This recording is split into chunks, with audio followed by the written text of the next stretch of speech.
Hati-hati lur, bisa-bisa TV di rumah kita adalah salah satunya nih. Jadi pada tahun 2017 lalu ada sebuah dokumen rahasia yang bocor ke publik nih lewat situs Wikileaks. Nah menurut peneliti keamanan yang menemukannya, awalnya dia tidak terkejut dengan dokumen itu ya dan sudah terbiasa membaca hal semacam itu. Namun saat itu dia menemukan sesuatu yang bikin jantungnya berdetak lebih cepat. Sebuah proyek milik CIA, badan intelijen paling kuat di dunia. Nah, yang mana mereka ini membuat sebuah proyek yang disebut sebagai Waving Angel dan target utamanya adalah Smart TV. Back here tonight, smart TVs are growing in popularity, but there's some questions regarding their product's privacy. 22 News reporter Hector Molina is working for you with ways to prevent hackers from using your TV to get a hold of it.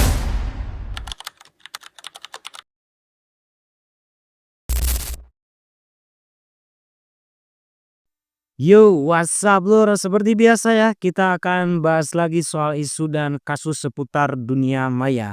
Nah, kalau ketua semua udah nonton video tentang Phantom Secure, pasti nggak akan terlalu sulit nih memahami cerita kita kali ini. Ya, karena ini berkaitan lur, yang mana setelah FBI berhasil menangkap seseorang yang diduga menjalankan perusahaan teknologi yang mendukung para pelaku dunia bawah bernama Phantom Secure.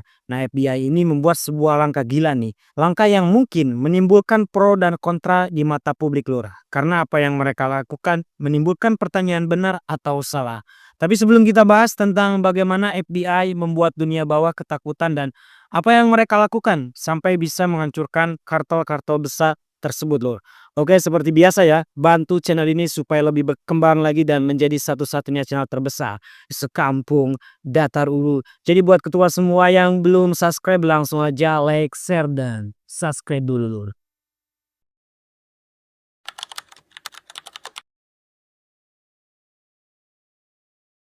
Kalau kita berbicara tentang smart TV sekarang, mungkin kita udah tahu ya, kalau TV ini sudah dilengkapi yang namanya mikrofon untuk mendukung perintah suara. Ya kayak perintah mematikan, menghidupkan, atau memilih channel tontonan kita. Nah dan biasanya mikrofon ini hanya aktif saat televisi dinyalakan saja lur. Namun fun fact-nya tidak demikian dengan TV model tertentu lur. Yang mana memiliki sebuah fitur tersembunyi bernama fake off.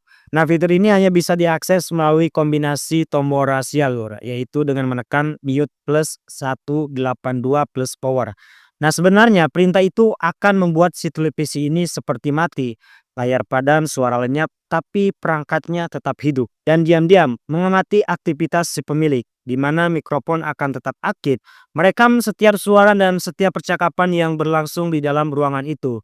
Nah, di sini CIA dalam proyek Waving Angel-nya menyempurnakan fitur tersebut loh. Mereka menyisupkan spyware ke dalam firmware televisi ini, yang mana malware itu menyimpan semua rekaman ke memori internal CTV, yang artinya ini memungkinkan mereka untuk diambil kembali baik secara fisik maupun lewat jaringan tertutup. Ya memang benar lur, TV yang seharusnya jadi alat hiburan berubah menjadi perangkat penyadap permanen. Sebuah mata-mata elektronik yang menyamar sebagai kotak hitam polos di sudut kamar atau rumah kita. Nah pertanyaannya sekarang, bagaimana dengan ponsel atau handphone, alat yang hampir setiap waktu kita gunakan? Mungkinkah penegak hukum juga sudah menjadikannya sebagai alat spionase cyber?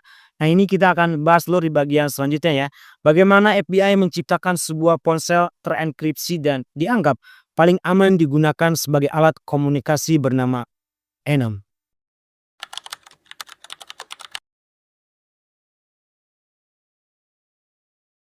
Oke, kita mulai dari pria bernama Iyo Setcho. Nah, dia ini adalah jurnalis investigasi senior dan salah satu pendiri Situs 404 Media. Nah, Chok juga merupakan mantan penulis di Motherboard Vice ya, dan kini menjalankan medianya sendiri lur bersama ketiga rekannya. Nah, setelah Vice mengalami kemunduran akibat keputusan manajemen yang buruk, nah tempatnya membangun rumah baru yang lebih bebas, transparan, dan fokus pada misi utama mereka, yaitu mengungkap cerita-cerita penting tentang teknologi, privasi, dan kekuasaan. Nah di awal karirnya, Chok ini dikenal karena cara ekstrimnya lur, menjaga privasi. Yang mana alih-alih menggunakan ponsel biasa, Chok selalu memakai iPhone Touch ya sebagai alat komunikasi utamanya. Alasannya sederhana, tapi ini penting. iPhone tidak memiliki kartu SIM, yang artinya tidak ada sinyal yang bisa ditangkap menara seluler, tidak ada lokasi yang bisa dilacak lewat BTS, dan tidak ada jejak digital yang dipancarkan dari perangkat. Nah, sebagai gantinya, ia menggunakan WiFi dan aplikasi terenkripsi seperti Signal ya untuk menelepon dan berkirim pesan. Dia bukan penjahat Dora. Yang jelas, Chok punya kesadaran bahwa privasi adalah hak mendasar dan dia ingin menghindari pengawasan baik dari pemerintah maupun korporasi. Nah, di tengah sulitnya menjaga privasi lor, Yasek Chok ini mulai mendengar desas-desus tentang ponsel terenkripsi dari sumber-sumbernya di dunia kriminal. Nah, ponsel ini digambarkan sebagai perangkat komunikasi super aman ya, tidak memiliki fungsi GPS, menggunakan OS khusus yang berbasis GrabHand. Sistem operasi seluler yang berfokus pada privasi dan keamanan yang dikembangkan untuk perangkat Google Pixel tertentu lor. Ya artinya tidak ada aplikasi Google, tidak ada pelacakan lokasi, dan semuanya dienkripsi secara ujung ke ujung atau end to end. Nah uniknya lagi aplikasi perpesanan ponsel Enom ini disembunyikan dengan cara yang sangat tidak biasa. Jika kita melihat tampilan layar Enom sendiri, kita akan menemukan aplikasi seperti Tinder atau Candy Crush. Tapi semua itu palsu lur atau hanya umpan saja. Ya karena aplikasi aslinya adalah kalkulator. Yang mana ketika si pengguna mengetikkan kode tertentu lur, aplikasi obrolan rahasia akan terbuka. Bahkan obrolan bisa dikirim dalam bentuk teks, gambar, bahkan pesan suara ya telah dimodifikasi agar suara si pengguna terdengar tinggi atau rendah ya, atau tidak bisa dikenali sama sekali.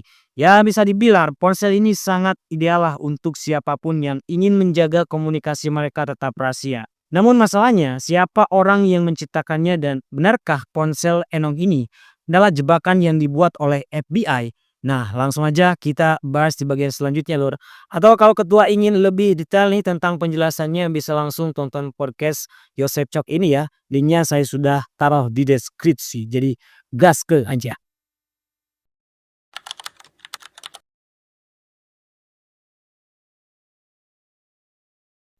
Oke, sebelum kita bahas siapa pencipta ponsel Enom dan bagaimana cara kerjanya, terlebih dahulu kita harus memahami apa itu ponsel terenkripsi loh.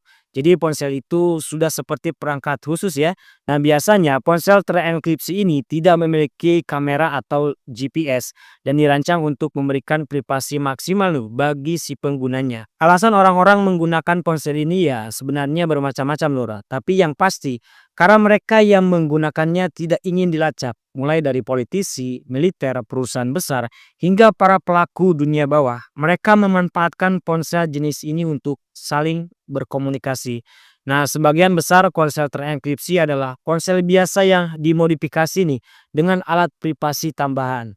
Ponsel terenkripsi ini juga bukanlah hal baru ya dalam dunia teknologi. Sebut saja SkyCC, Encrochat, dan Phantom Secure. Ya mereka adalah contoh pemain besar di pasar ini lor. Nah masalahnya ponsel aman seperti ini tidaklah murah. Misalnya Phantom Secure mematok harga hingga $22.000 untuk berlangganan selama 6 bulan saja. Harga tersebut harus dibayar untuk privasi absolut ya. Beberapa ponsel terenkripsi bahkan memiliki fitur yang sangat berguna lor bagi penggunanya. Yang mana jika ponsel ini disita oleh otoritas, pemiliknya bisa mengaktifkan yang namanya fitur kill switch, sebuah perintah untuk menghapus semua data secara jarak jauh. Begitu dihapus, ponsel itu menjadi tidak berguna bagi pihak kepolisian. Nah, tentu saja bagi penegak hukum, ini adalah masalah besar loh. Mereka tidak akan mendapatkan bukti saat berhasil menangkap pelaku kejahatan dan menyita ponselnya. Nah untuk itu, selama beberapa tahun terakhir, penegak hukum di seluruh dunia mulai menindak tegas nih perusahaan penyedia ponsel terenkripsi ini. Dan salah satunya yang pernah kita bahas ya, bagaimana Vincent Ramos sang pencipta sekaligus CEO perusahaan Phantom Secure harus berakhir di persidangan. Nah meskipun satu persatu penegak hukum berhasil nih menutup perusahaan serupa, tapi ini hanya meninggalkan kekosongan besar di pasar lor. Ya seperti halnya di dunia bisnis manapun, kekosongan berarti peluang emas. Dan benar saja setelah penangkapan Vincent Ramos, ada satu orang yang melihat peluang itu. Dia menciptakan sebuah ponsel terenkripsi yang jauh lebih canggih dan gilanya dia mempromosikannya untuk kejahatan. Jadi langsung aja kita masuk ke pembahasannya ya. Siapa orang itu dan ponsel seperti apa yang dia ciptakan Nur?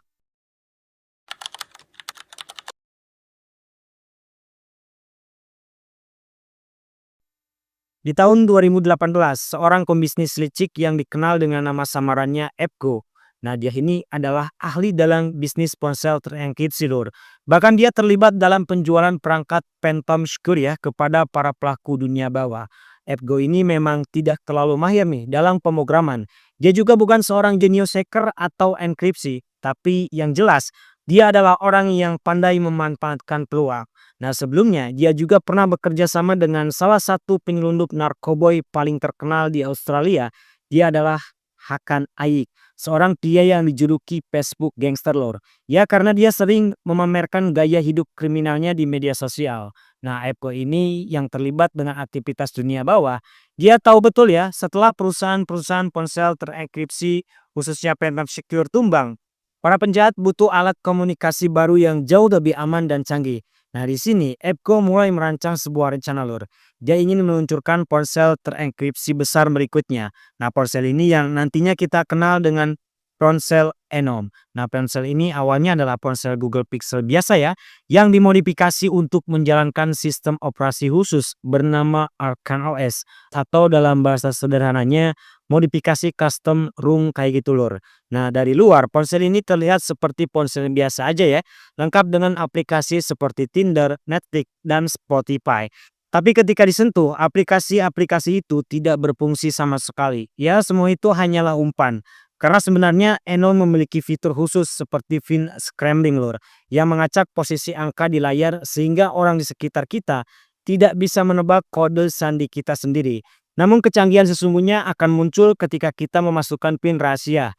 Nah, saat itu ponsel hanya akan menampilkan 3 aplikasi, Lur: setting, jam, dan kalkulator. Sebenarnya kalkulator ini berfungsi seperti kalkulator normal aja, Lur. Tapi jika kita memasukkan kode khusus, dia akan membuka Enom Messenger, sebuah aplikasi pesan terenkripsi anonim yang hanya bisa digunakan antar pengguna Enom saja.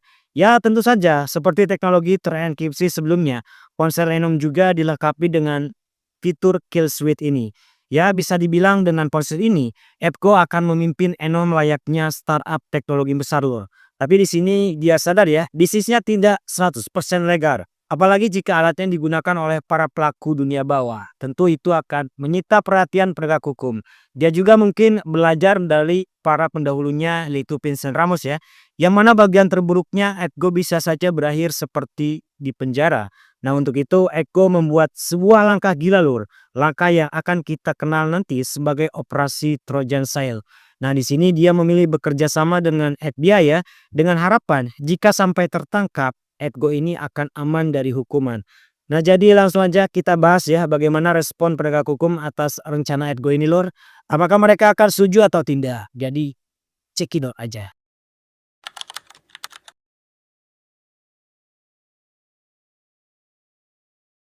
Jadi saat itu, Andrew Yang, seorang pengawal Departemen Kehakiman Amerika Serikat di San Diego, California, menerima telepon dari seorang pengacara yang belum pernah dia dengar sebelumnya.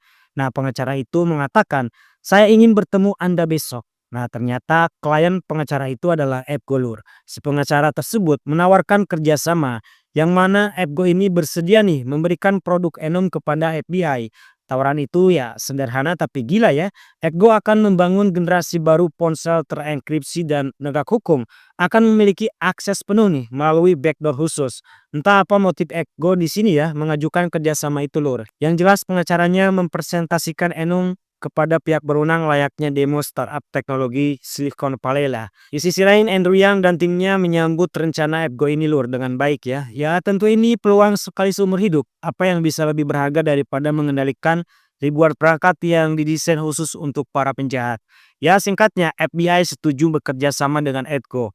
Meskipun banyak menimbulkan pro kontra ya tentang bagaimana cara mereka memasang backdoor ke dalam Enom atau bagaimana cara para penjahat mau menggunakan ponsel Enom ini, dan tentu saja terkait masalah hukum. Tanpa bukti kejahatan, memata-matai ponsel di dalam wilayah Amerika Serikat adalah tindakan ilegal, loh. Ya, tentu yang khawatir ya, Departemen Kehakiman tidak akan menyetujui operasi ini. Jadi untuk mengatasi masalah ini, FBI mendekati kepolisian Australia ya, yaitu Australian Federal Police, dan mereka tampak sangat antusias nih dengan rencana tersebut. Ya, bisa dibilang dengan bantuan otoritas Australia, ponsel Enom pertama akhirnya bisa didistribusikan ke pasar gelap dan perangkat pun mulai dipasang. Ya pada titik ini, AppGo mulai membangun perusahaannya Lora, sementara FBI tetap berada di balik layar ya. Nah, dia merekrut para pengembang dari seluruh dunia untuk membuat sistemnya. Yang uniknya, para pengembang ini bekerja dari rumah dan sama sekali tidak tahu siapa yang mereka layani sebenarnya Lur. Ya sebagai CEO, AppGo ini terus bekerja sama dan berkomunikasi dengan aparat hukum ya. Dan akhirnya mereka berhasil memasang backdoor yang memungkinkan polisi Australia mengumpulkan semua pesan dari ponsel Enon. Tapi di sini FBI sendiri masih belum memiliki akses langsung ke data tersebut Lur. Namun untuk mengatasi masalah ini, rencananya ya sederhana. Jadi setiap kali pengguna mengirim pesan ke pengguna lain, salinannya akan secara diam-diam dikirim ke server milik pihak berwenang atau FBI. Dan tentu saja Lur, pengguna tidak akan pernah tahu ya bahwa mereka ya sedang dimata-matai atau dijebak. Nah, masalahnya sekarang bagaimana Inuk ini disebarkan ke para pelaku dunia bawah. Nah, ini kita akan bahas di bagian selanjutnya.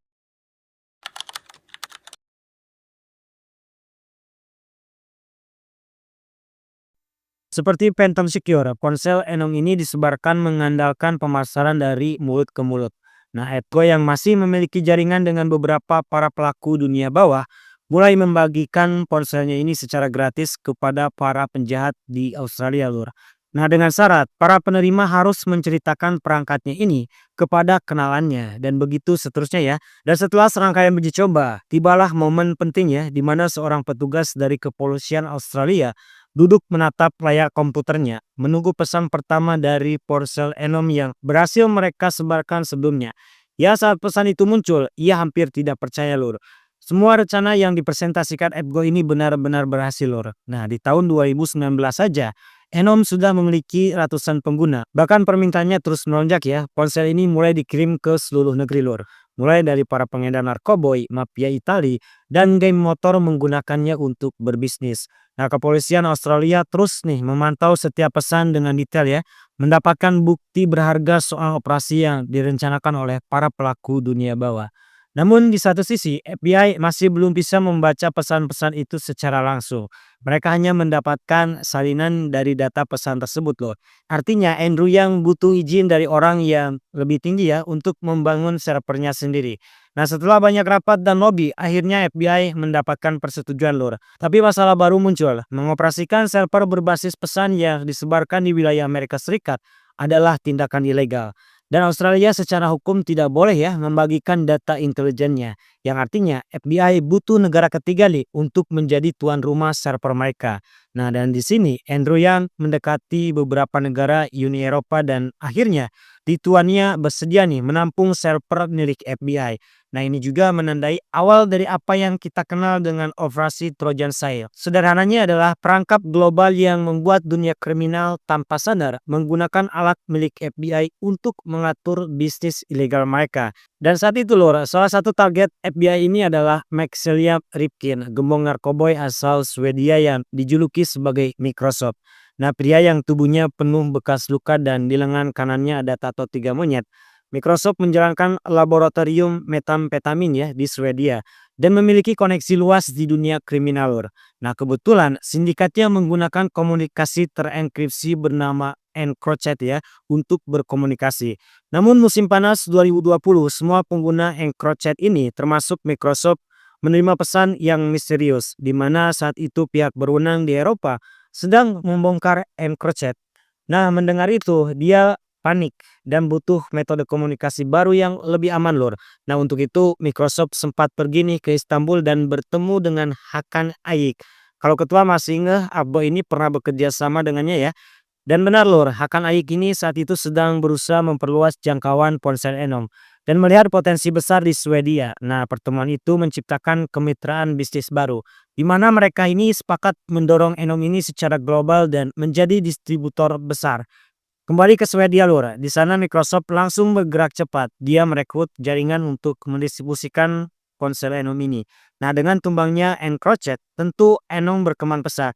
Ya meskipun sempat ada keraguan dari para pengguna yang masih skeptis nih setelah penangkapan besar-besaran terhadap ponsel enkripsi sebelumnya.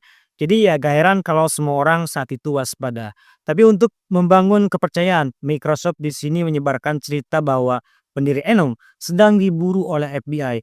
Kalau FBI saja tidak bisa membobolnya, berarti perangkat ini ya jauh lebih aman. Bahkan Microsoft mengirim foto kartu identitas pribadinya lewat Enum ya untuk meyakinkan orang lain. Ya bisa dibilang ini tindakan ceroboh lur, karena ya sekali lagi semua percakapan itu langsung dibaca oleh FBI. Ya pada titik ini loh, penegak hukum memantau semua percakapan Microsoft ini dari jarak jauh ya. Dan FBI menganalisis setiap pesan yang masuk, termasuk pesan-pesan miliknya. Ya semuanya berjalan persis seperti yang mereka rencanakan lah. Eno menyebar dengan sendirinya tanpa perlu banyak campur tangan. Ya seperti virus komputer yang bergerak dan berlipat ganda lor. Tapi ini dalam dunia kriminal. Sampai suatu hari seorang petugas membaca serangkaian pesan yang sangat mengkhawatirkan. Rupanya Microsoft sedang merencanakan sebuah pembunuhan terhadap seorang mantan pemilik kafe di Stockholm ya. Dia yakin pria itu berhutang kepadanya sebesar 800.000 dolar. Nah dalam obrolan grup itu, Microsoft menyewa seorang pembunuh bayaran lah. Nah sang eksekutor menyarankan untuk menyamar sebagai kurir mendekati pintu rumah target lalu menghabisinya di tempat. Ya Microsoft sangat menyukai ide ini. Di sisi lain polisi Swedia menyadari ancaman tersebut lur. Mereka tidak punya pilihan selain memperingati si target. Dan ya rencana pembunuhan itu sempat gagal. Meskipun begitu bukan berarti Enom berjalan tanpa masalah. Karena di bagian selanjutnya kita akan bahas bagaimana akhirnya operasi Trojan Sail harus diakhiri. Jadi langsung aja kita masuk ke pembahasan ini lur.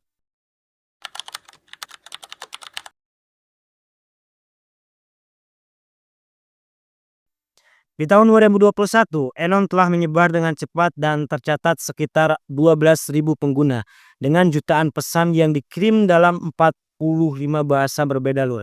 Namun volume data ini mulai menjadi masalah ya.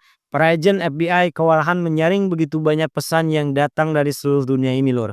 Ya mulai dari transaksi narkoboy, skema pembunuhan bayaran, pencucian uang hingga foto-foto pribadi yang tidak diinginkan. Ditambah ada setiap pengguna baru, ya beban ini semakin berat ya. Bahkan arus intelijen yang membanjiri sudah terlalu besar lah untuk diproses. Di saat yang sama perintah pengadilan dari Lituania akan segera berakhir juga. Ya tanpa Lituania lur, tempat server Enom dijalankan, FBI tidak lagi bisa memata-matai komunikasi para pelaku kejahatan.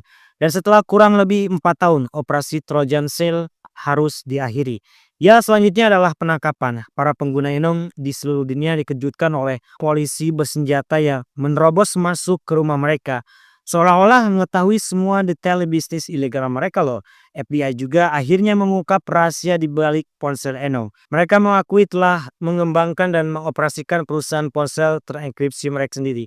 Ya di sini penegak hukum di seluruh dunia merayakan keberhasilan operasi Trojan Cell ini yang menghasilkan ratusan penangkapan, pembongkaran jaringan kriminal besar, serta penyitaan narkoboy, senjata, dan dana ilegal dalam jumlah yang sangat luar biasa lor. Bukti yang berhasil dikumpulkan sangat besar lur, seolah menjadi puncak keberhasilan melawan kejahatan yang terorganisir. Banyak yang menyebutnya sebagai operasi penyamaran terbesar dalam sejarah FBI, bahkan mungkin dalam sejarah dunia ya. Namun setelah euforia mereda, muncul kenyataan pahit. Ya terhitung lebih dari 27 juta pesan Enom telah dikumpulkan. Berdasarkan data intelijen tersebut, lebih dari 800 orang ditangkap. Namun masalahnya, para ahli mulai meragukan apakah pesan-pesan ini bisa diterima di pengadilan sebagai bukti lor. Bagaimanapun juga bukti tersebut mungkin diperoleh dengan cara yang berpotensi ilegal. Pengadilan Jerman sudah membuat keputusan lor bahwa pesan Enoma tidak bisa digunakan sebagai barang bukti karena tidak bisa secara fisik dikaitkan langsung nih dengan tersangka. Ya jika pengadilan di seluruh dunia mengikuti langkah ini, ratusan kasus bisa terancam dibatalkan. Penjahat yang tertangkap basah lewat pesan-pesan ini ya bisa saja bebas, meskipun bukti keterlibatan mereka sangat jelas. Namun sebagian pengadilan menganggap pesan Enom ya sah secara hukum dan sampai saat ini belum jelas berapa banyak pengguna Enom yang benar-benar akan diponis bersalah lur. Nah sementara dalam siaran pers resminya, pihak berwenang mengklaim telah mencegah banyak pembunuhan selama operasi Trojan Sail berlangsung. Nah menurut Joseph Chok, setidaknya ada satu pembunuhan di Swedia yang dijalankan persis seperti yang dibicarakan di chatroom Enom sebelumnya ya. Nah sementara itu pihak berwenang hanya mengamati saja lur. Tapi terlepas semua itu Lor, muncul kekhawatiran tentang masalah privasi ya. Seperti di awal kita bahas, TV saja bisa jadi alat spionase cyber. Ya meskipun sekarang hampir semua aplikasi pesan populer menggunakan enkripsi end-to-end, ya tapi tidak menutup kemungkinan data pribadi kita bisa saja bocor dan dimanfaatkan oleh pihak yang tidak bertanggung jawab. Ya inti dari video ini adalah stay halor, keep on the track dan jadilah pria berbakti kepada istri karena sejatinya istri adalah wanita yang tidak akan pernah merasa salah.